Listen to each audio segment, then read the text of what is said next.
2. And I almost just told you that I wasn't going to preach because Brother Gonzalez began to preach my message before I ever got started. No, it's no problem. I looked over to Brother Tristan and I said, "Do you see this?" And I opened up my notes and he said, "Wow." He just kind of looked at me like, "What in the world's going on?" Again, we're excited. I know God wants us to hear this. He's already brought it to us twice this morning. It says, "The righteousness shall flourish like a palm tree. He shall grow like a cedar in Lebanon. Those who are planted in the house of the Lord shall flourish in the courts of our God. They shall still bear fruit in old age. They shall be fresh and flourishing to declare that the Lord is upright. He is my rock, and there is no unrighteousness in him." I love that scripture. Verse 13 says, "Those who are planted in the house of the Lord shall flourish in the courts of our God." This morning we celebrate our 49th birthday here at Restoration Chapel. And I began to look at the history a little bit, and I know there's different things out there, but this is from what I have learned. In 1969, there was a feeling to start a church here, and the groundwork was being laid, and on February 28, 1970, the church was organized right down the road here at the railroad tracks at Academy Street, over across from Gene Gleaton's house. It was established on that day. If I'm not mistaken, it was at 6:30 that night because some of them had to work and they wanted to establish it and they wanted to be members. On that day, the church took in 12 members. Since then, the church has had its ups and downs. There's been 9 ministers and 10 different appointments. It started with Brother Culberson, then Bishop James, who's with us today and is part of this church now. Brother Lane, Brother Merck, Brother Pitts, Brother Cobb, Sister Cobb, Brother Suggs, Bishop James again. We liked him, so we brought him back twice. Amen. And then myself. In the early 2000s, Brother Suggs, who had just accepted the appointment here at Restoration Chapel, changed the name to Restoration Chapel because he wanted this place to be a place of restoration. He wanted this place to be a place not only for restoration for God's people, but for people that didn't know who God was. For this community. And as I begin to think about this over the last couple of years, you see, over the last 49 years, we've gone through 3 locations. As a matter of fact, one of them burned down. Amen. 3 locations, one burned down, 9 pastors, high attendance, low attendance, splits and other things. But one thing remained. We have always been planted in this community. Amen. You know how most people try to get away from the Mill Hill? We're on it. Amen. And we've been planted on it for a long time. Amen. And we're planning on being planted here for a long, long time. A year ago, God gave us a mission. And that mission was to reflect Jesus to the lost and found for restoration in Christ. Many of you know the mission before that was to be Jesus-centered, community-minded, Spirit-led, community-minded.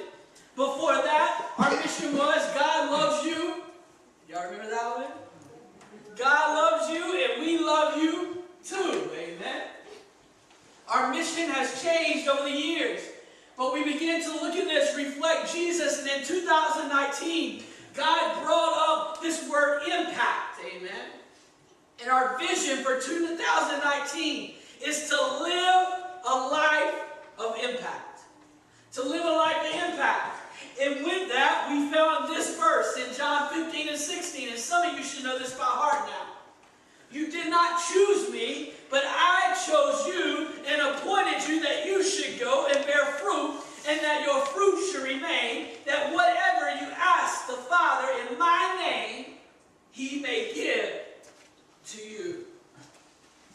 As I began studying this week, and I began thinking what God wanted me to bring to you, I came Tuesday night, and I don't ask Sister Sherry what the songs are, because if it was up to me, man, there were all kinds of songs I just throw out there all the time. And Sister Sherry's like, no, we can't do that. We can do this, we can do that. And I don't ask her, so she'd come in and she had prayed about it, and God had laid that, I shall not be moved.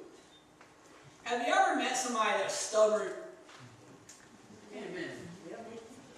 As many of you know, amen, my son, Tanner, my 2-year-old son, Tanner, had surgery this week.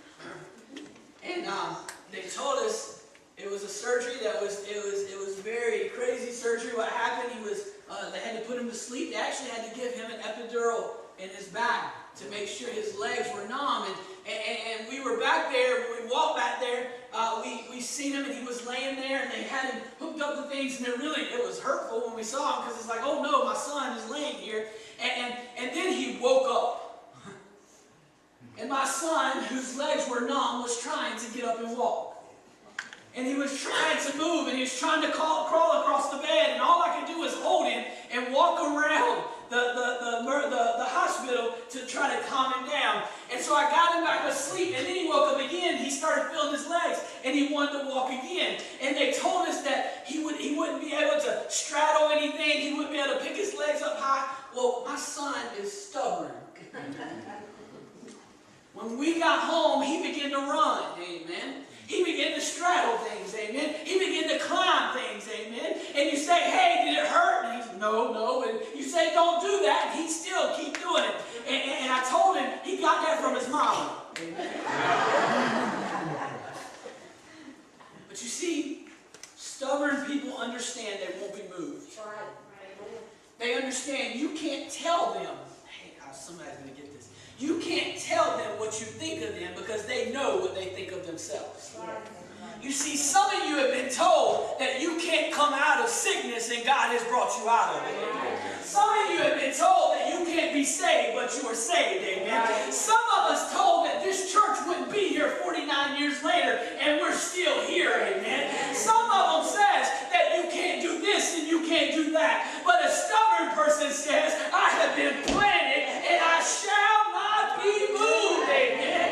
No matter, glory, some of y'all get excited. Glory, hallelujah. I shall not be moved. Amen. Because my God is flowing through me, and He's the only one that knows my purpose. He's the only one that knows my plans. No doubt. Amen. Haters gonna hate. Amen. Taylor Swift, and I'm not a big fan of her, but she said just shake it off. Some of us need to understand what that means, to start shaking some stuff off that people are calling you. That's right. Amen. Some people have doubted you. You need to start shaking that stuff off.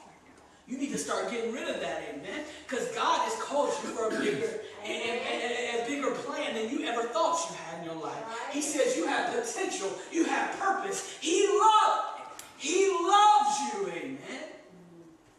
He's called you to something. He chose you. He appointed you to go out and bear fruit. And church, as I begin studying, as I begin thinking about Psalms 92 and 13, that said, those who are planted in the house of the Lord shall flourish in the courts of our God. I begin to think, what does it take us to be planted?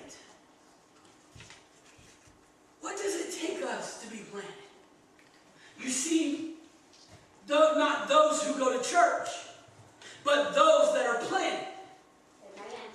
See, there's a difference. We got, amen. Praise God. Some people just go to church. Right? Y'all know what I'm talking about. I've been there, I've done that. I just go to church sometimes. Right? I just go just to go. And football ain't on now, amen. Basketball games don't start at 12. College baseball usually starts at 1. Hey, I can just go to church, amen. But those that are planted, don't believe me, read God's word. Those that are planted in the house of the Lord. Amen. Some of us need to get planted in the house of the Lord. Amen. Some of us need to get there. You see, if you begin to look at that word planted, it means to put something firmly and strongly in a particular place. What I mean is that when you plant yourself in the house of the Lord,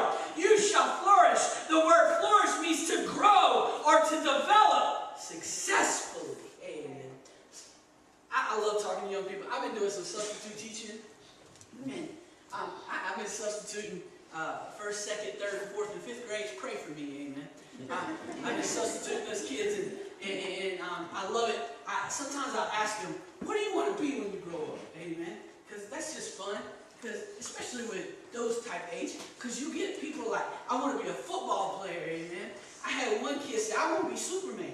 And I said, okay, you just do it, amen. You just be Superman. And you look at it. But a lot of times when you begin to think about it, and when you ask them why, it's because they say they have power, or they're famous, or they're this, or they're that. You see, a lot of times we think success is being powerful.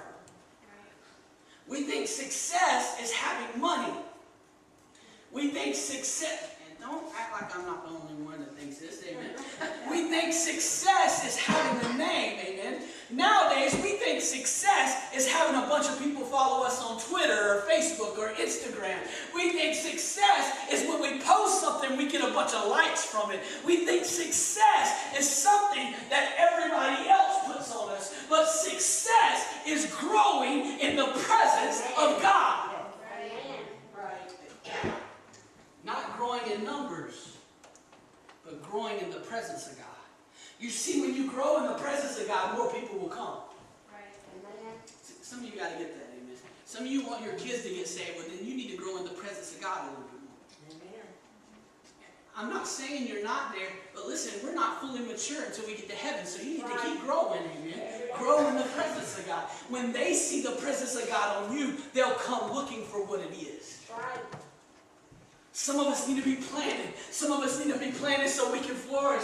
And church, if we begin to do that, we'll understand what God is trying to tell us here. And when you think about this, and you understand your life, you understand that you are a seed. You are a seed. You know what about a seed is? A seed has potential, right? Think about it. You don't just buy seeds just to have seeds, amen. You buy seeds to make plants, right? Or flowers, or fruit, or something. We don't have a garden at our house. As a matter of fact, we try to get rid of plants at our house because we kill them. We don't have a green thumb. I think it's brown or red or something, whatever it is that causes things to die. That's what we have in our house.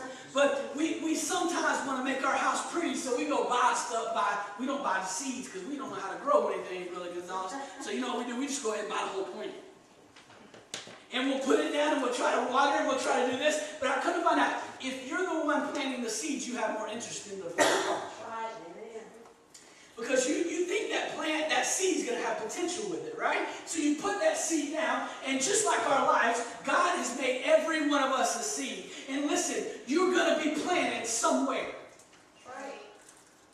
Amen. You're going to be planted somewhere. What I mean is, if you're not planted in the house of God, you're going to be planted somewhere else. Right. And a lot of times we get planted in the wrong places. And when we get planted in the wrong places, guess what we're set up to do? To die. Amen. We're set up to die when we plant ourselves in the wrong places. Some of us are planted in our jobs. Listen, your job's not a bad place, but if you plant yourself in your job, guess what? You're going to come up for failure. Because you're always going to want more that you can't get, but only from God. Right. Amen. Some of you are planted in your families. I love my family. But listen, I also understand my family is not perfect. My family messes up. My family has issues. So if I plant or have my faith in my family and understand that God's in control and don't understand that God's in control, guess what? They will fail me and I will die. But if you plant yourself in the Lord's house, plant Him in your presence. Plant Him in His presence. You see, a seed can only grow if it's planted. That's right.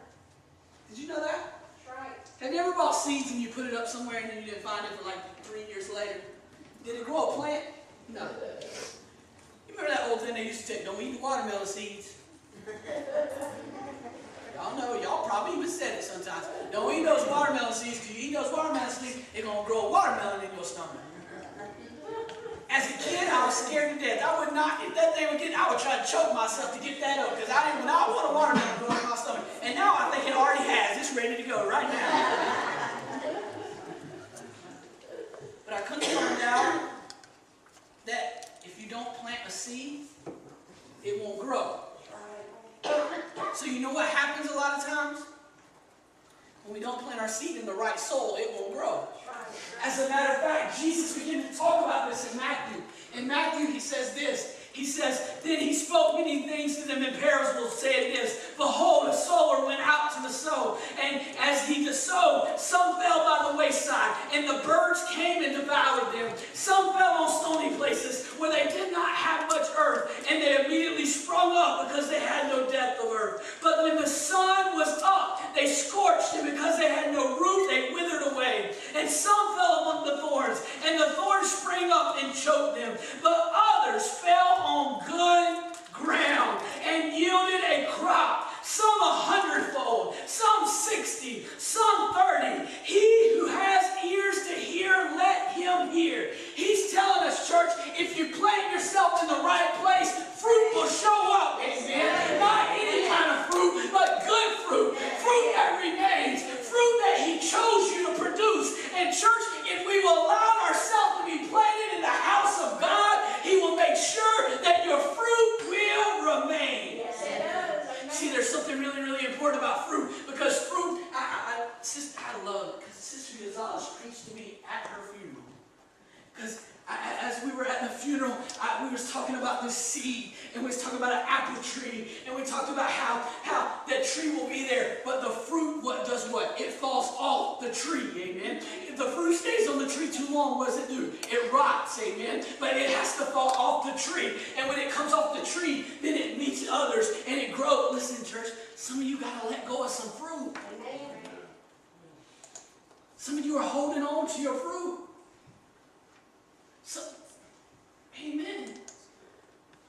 Thank God Rebecca's been doing our music for us, and I thank God for her because she's got such an anointing on her. And I can see the fruit, but she's letting that fruit go. I've seen her at practice, and she's trying to help different others, help others to grow. That is releasing your fruit, church. And some of us need to release some of our fruit. A seed can only grow if it's planted.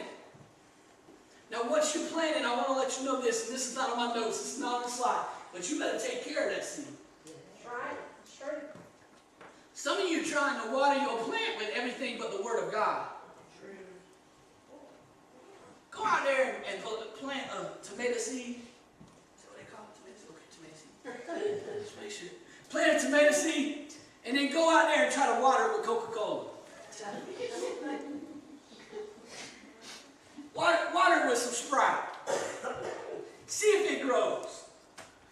Some of you are calling yourself Christians and watering it down with the TV. That's right. Preach it, brother. With Facebook, with Instagram, with your family, with your friends. And guess what? You ain't going to grow. That's right. You might be saved, but you ain't going to grow. And church, I come to find out, things that don't grow, guess what they do? They die. Right.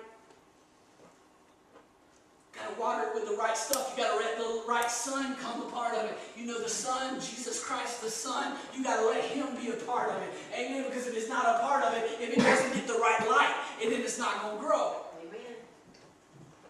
We've got to understand when we're planting, we got to take care of it. Which leads us to the second point, and that's this. Going to church is not the same thing as being planted. That's right. There's a real difference. You can hear it even in the language. For example, some of you, if you go to church, and here's probably what you might have said this week. Hey, we're going to go to church today, with a question mark.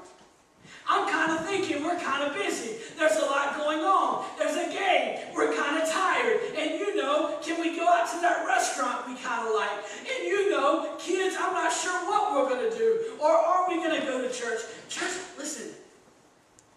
Come to find out, when you're planted in a church, you don't have to ask why I'm going to church.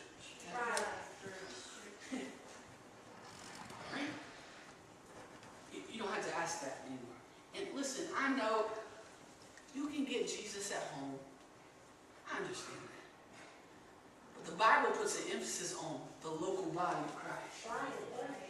The Bible puts an emphasis on coming together together, where it says 2 or 3 are gathered in his name, he will be there also. Amen. He also says this in Acts after the day of Pentecost. You know what they could have easily done? They could have easily stayed in the upper room. But the Bible says they came out of the upper room and they went to the temple. Amen. They went there to go and to learn about God. And then the others went, and the others went, and the others went. Listen, church, not just going to church. You got to be planted in a church. How do we get planted in a church? You know how we get planted in a church? We actually serve in a church, amen. We actually give to a church, amen. And I'm not just talking about your money. I'm talking about your time. We actually get excited about church. Amen. Some of your faces right now is showing some excitement. I can tell. I give Zach a hard time. Every time he comes to church, I say, you better get excited, Zach. And he'll yell at me, I'm excited. So, the problem is, if we don't invest in it, we're not going to get excited about it. If we don't plan ourselves in it, we're not going to get excited about it. Amen? My wife got my truck the other day. And I'm like any other man. I thought I had a truck. That means I can make it dirty. And she got in my truck and she said, Bobby, this is disgusting. And I said, well, listen here. This is my truck. And she said, yeah, but if you want me to ride in it. She says, it's supposed to be a new truck. You got it just last year. Why are you not taking care of it? And I said, I am taking care of it. She said, it don't look like it. She says, do you like your truck? And I said, I love my truck. She said, well, take care of it. Because you know what? When you love something, you take care of it. When you plan it in something, you take care of it. Some of us are trying to, I don't know why this is coming up. The reason why our marriages don't last anymore is because we're not truly devoted to it and planning to it. The reason why divorce rates are up so much is because we always have a way out. You know what? Me and my wife don't even say the word divorce because we know if we say it, then we're going to just put it out there. That's a way out. Some of us would like to throw that word out every time we go there. Hey, well, if I just don't like this wedding, I'll get a divorce. I've counseled people and said, well, if it just doesn't work, it just doesn't work. Amen. That's our mindset nowadays. If I don't like my job, I can just leave it, amen. If I don't like my wife or if I don't like my husband, I can just leave it, amen. If I don't like my car, I can just leave it, amen. I don't worry about the consequences that come with it. I can just leave it. But church, when you're planted in it, I shall not be moved, amen. If the water is no longer water there anymore, I'm still planted there, amen. If the fall time comes and my leaves fall off, I'm still planted there, amen. When it gets cold, I'm still planted there, amen. Because I understand joy comes in the morning, amen. Spring's right around, amen. Trials, tribulations only last a season, but my God is coming, amen. He's bigger than those trials. He's bigger than their tribulations. So I will be planted in the house of God. That's the reason why we have so many people jumping from here, there, to everywhere. Because we're not planted in it. I have never seen a tree jump out of the ground and move. It might fall over, but I have never seen it actually pick up its roots and go down the road a little bit because the road, that grass over there looked a little bit better than this grass. But people do it all the time because they're not planted. They're not planted in it. I love it. One pastor says it like this. He says, if you look at what the church is saying, if you look at just going to church, when we're planted, when we're not planted, we're spiritual consumers. The church does not exist for us. When we're followers of Christ, we realize that we are the church. We exist for the world. There's a massive difference between going to a building and being plugged into a calling, a movement, a mission. We're planted in the house of God. This pastor gave 2 scenarios. He says this, you have person A who goes to church, and the version of the story is kind of different. Like oh my gosh, I came. I didn't expect that. And there was this song, and oh, this song spoke to me. Or this message was just like it was just for me. And then 3 years later, they're nowhere to be found. But then you have person B that says, listen, I don't care if they change the carpet color. I shall not be moved. Amen. I understand this is bigger than me. This is a movement of God. Amen. I love this church. We've seen a growth in our youth and our children lately. And you know what? You adults have been the greatest people in the world. You know the reason why? We have moved our Wednesday night services about 4 times and you didn't say a word. We moved from there to here, to back there, to back here, now back over there, and you just say, okay, whatever has to be done. And we've been trying to sweeten the deal a little bit. We'll move it over there so you can have coffee and you can have donuts. You know, because we're trying to be nice, amen. But we understand that, listen, you're saying, I'm here not for my comfort, but for the movement of God. And you know what's happening? God's moving. When you have 30 youth here on Wednesday night, when you have 30 kids right now across the street that are learning about Jesus, God is moving because you adults said, listen, I'm not here for my pleasure. I'm here for my God. Amen. I'm here to be in His presence. I'm here for the mission. I'm here to reflect Jesus to the lost and found for restoration in Christ. You know how I know that? It's because you went from Bishop James to Bobby Winburn. Bishop James, who can find 5 sermons on one word, to Bobby Winburn, who brings water up here. And the reason why is because you understand there's a mission, there's a purpose, there's a will. Church, we got to understand that. Going to church is not the same thing as being planted, which leads us to the third thing that we can learn right here. Go ahead and go to the next one for me. When you're planted, your roots grow deep. Yes, they do. Brother G said it perfectly, amen. When your roots grow deep, when the storms come, I shall not be moved. I might bend, I might even lose some leaves, I might lose some fruit, but I shall not be moved, amen. When the drought comes, I'm still plugged into the right source, amen. I'm plugged into God. So you know what that means? Mine doesn't come from the drought season. Mine comes from the Creator, the King of Kings, the Lord of Lords. When it feels like the service is not moving, I still have a great spirit inside of me because I understand my joy comes from God, praise God. My spirit is all about Jesus, amen. When I'm going through a hard time, when the bills come in, I don't know how I'm going to pay them. When my husband or my wife says they're leaving, when my kids are not saved, I still have joy because my spirit is in Jesus Christ, amen. I'm rooted to God, amen. I'm rooted to Him, and I understand the word commitment. Amen. Commitment. I shall not be moved. I shall not be moved. I love this scripture. In Jeremiah 17:8, it says, He shall be like a tree planted by the waters, which spreads out its roots by the river, and will not fear when heat comes, but its leaf will be green, and will not be anxious in the year of drought, nor will cease from yielding fruit. You see, when a tree is planted, the roots are deep, and because of that, what happens on the surface does not matter. That's right. That's right. Amen. In 70, we're here for our church was in a little house down the road here, and guess what happened? It caught on fire and it burned down. This church could have easily said, I'm done. But you know what they did? They set up a tent. They began to praise God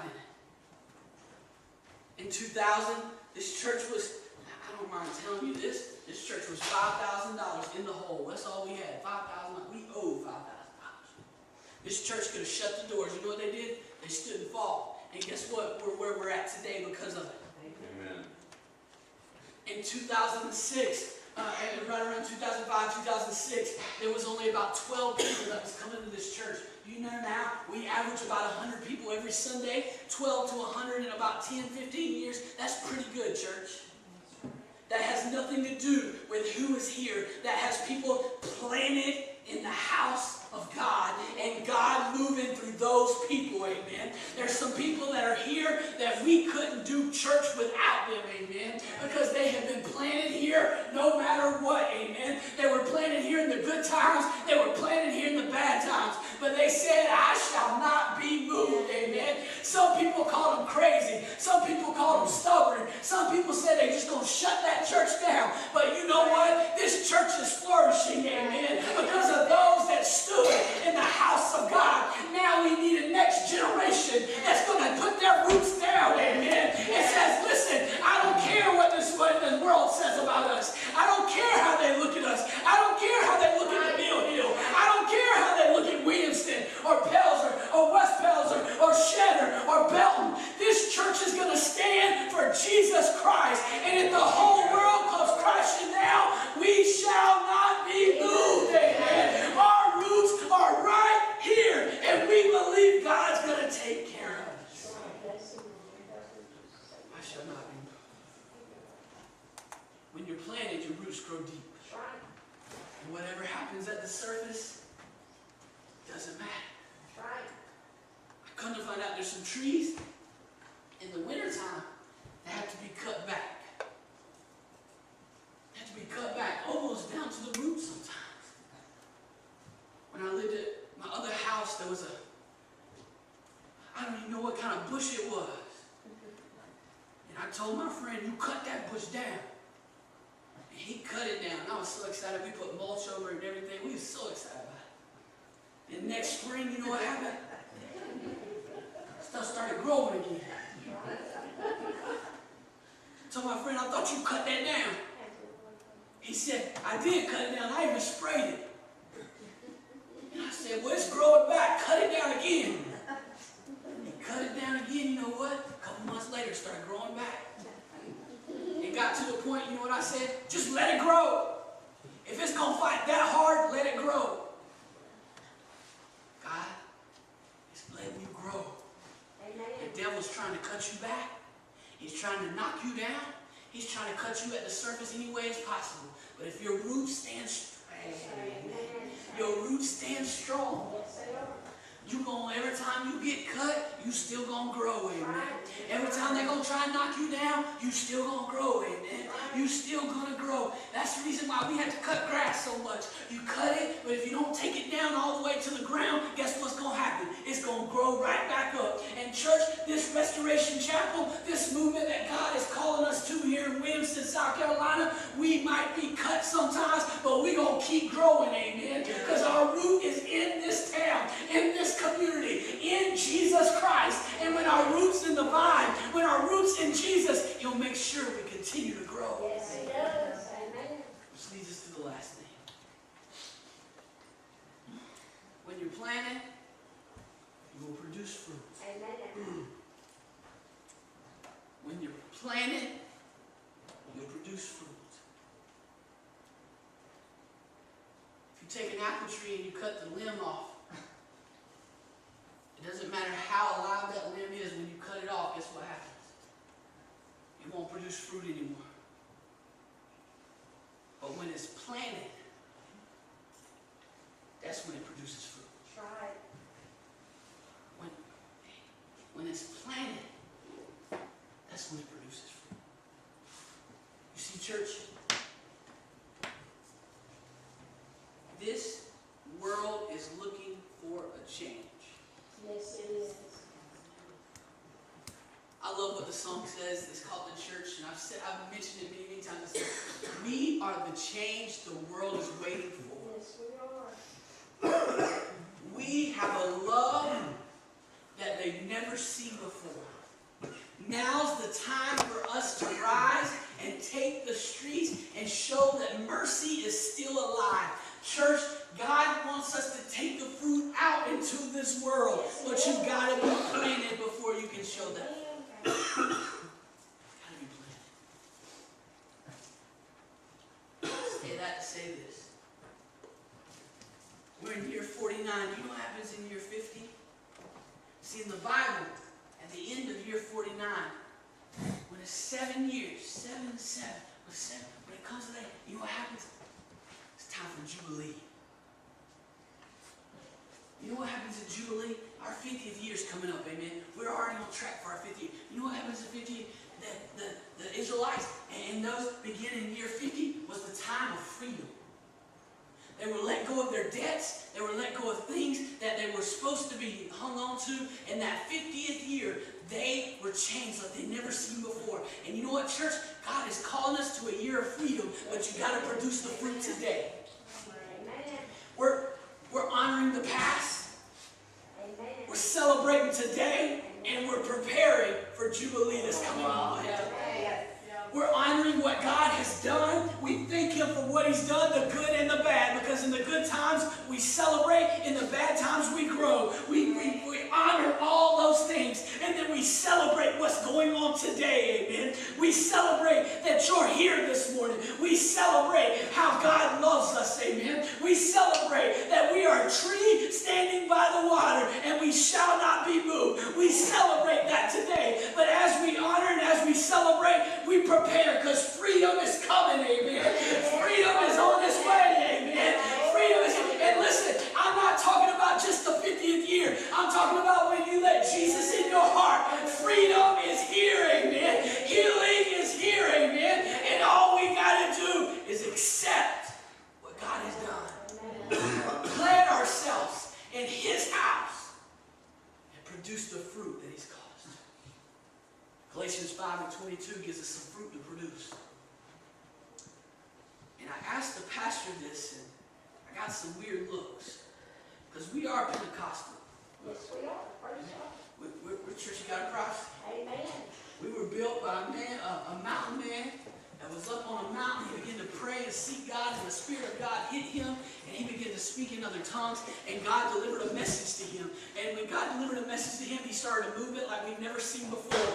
And do you realize, I know a lot of you might not know what the Church of God of Prophecy is, but overseas, it's one of the fastest growing denominations in the world overseas.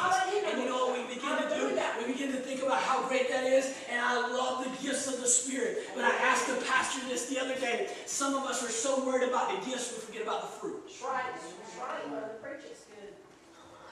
See, this is when people get upset with me. Preach it. Listen. Especially those Pentecostal guys. Listen, I love to shout. I love to speak in tongues.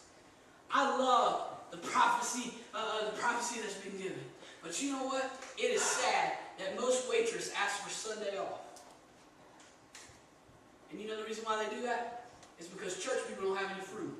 That's right. You know what they do? They shout here in the church building, they leave here, and they don't show the love that God told them to produce. They don't have the joy. They don't have the peace. They don't have the long suffering. They don't have the patience. Oh, praise God. They don't have that patience, amen. They don't have that self-control anymore, amen. They don't have any of that. Yeah, they shout the glory. They believe people are healed. They believe this and that. But God has called us to produce some fruit, amen. Some fruit that will last. Fruit that in Galatians says this. These fruits are joy, love, joy, peace, long-suffering, kindness, goodness, faithfulness, gentleness, self-control. Against such there is no law. Church, we need to produce some fruit, amen. We need to produce some. Listen, I don't know if it's getting through to y'all, but it's going to get through to somebody. We got to produce some fruit, amen. And the only way you can produce some fruit is to be planted, amen. And the only way you can be planted is to allow your roots to go into God, amen. And He will produce fruit like we've never seen before. Hallelujah. Fruit that we've never seen before. I love Sister Evelyn. She is Guatemalan descent, amen. And I'm Hartsville descent, South Carolina, amen. Amen. But you know what happens? A lot of times we let hate get in the way. That's right. Preach it, brother. Preach it. Well, I'm saved and sanctified and filled with the Holy Ghost, but those people from overseas, they better not come. Amen. They better not cross that border, amen. They better not do this. Now, I believe it should be legal. I should believe this kind of thing. But have we ever reached out and said, hey, we love you so much that we open up our arms just like Jesus did? that says, I don't care if you're Jew or if you're Gentile. I just want to preach to you the gospel. I don't care if you're poor or you're rich. I just want you to hear the gospel, amen. I don't care if you're sick or if you're lame or if you're adulterous or if you're going through this. I don't care if you're mixed up sexually. Bless you, Lord. Bless you, Jesus. I don't care if you're white. I don't care if you're black.